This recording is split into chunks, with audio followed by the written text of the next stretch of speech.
Toyota Hilux Vigo, jangan jual, jangan jual, jangan jual.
Okey, bukan itu saja, kita masuk lampu belakang GR style. Anda boleh tengok ni, GR style. So, bonet belakang ni yang special sikit. Bonet custom by Shambodikit. Dekat mana-mana pun tak ada. Ala-ala Turki style. So, bumper belakang kita masuk yang hammer punya, original. Pastikan yang original.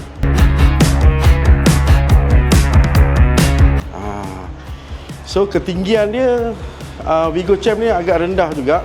Kita masuk daripada rack spring. Kita bagi exober 44, leaf spring depan, leaf spring belakang. So hasil dia macam ni. Dan asal dia color dia lain. So dia tukar pada color black glossy. So pada korang yang kat luar sana ada Hilux Vigo ataupun Vigo Champ boleh dipanggilkan. Jangan jual kan. Boleh makeover kepada Tundra style ataupun banyak lagi yang kita boleh convert.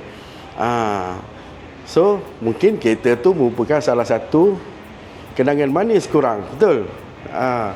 So kalau berminat dengan hasil air tangan Boscham bersama tim Shambodikit, boleh datang ke HQ Shambodikit untuk mendapatkan keterangan lebih lanjut lagi, ataupun tekan beg biru. Kalau lambat minta maaf, harap bersabar. Kalau nak cepat, datang ke HQ terus.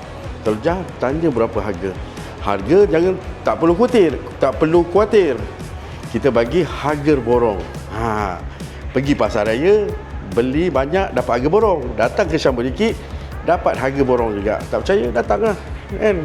Apa-apa pun pancarkan aura bersama Shambodikit.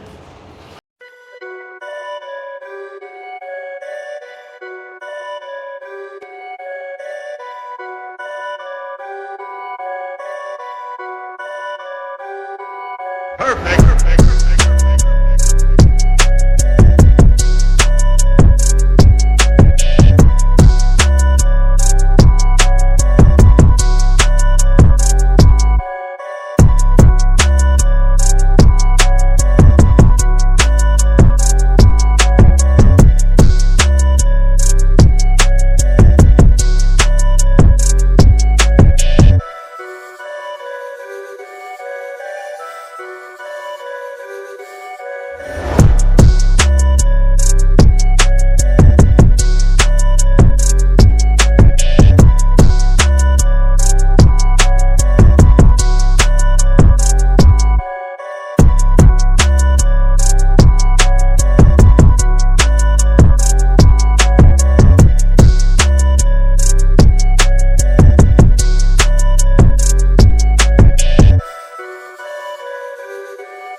Terima kasih kerana menonton sampai habis.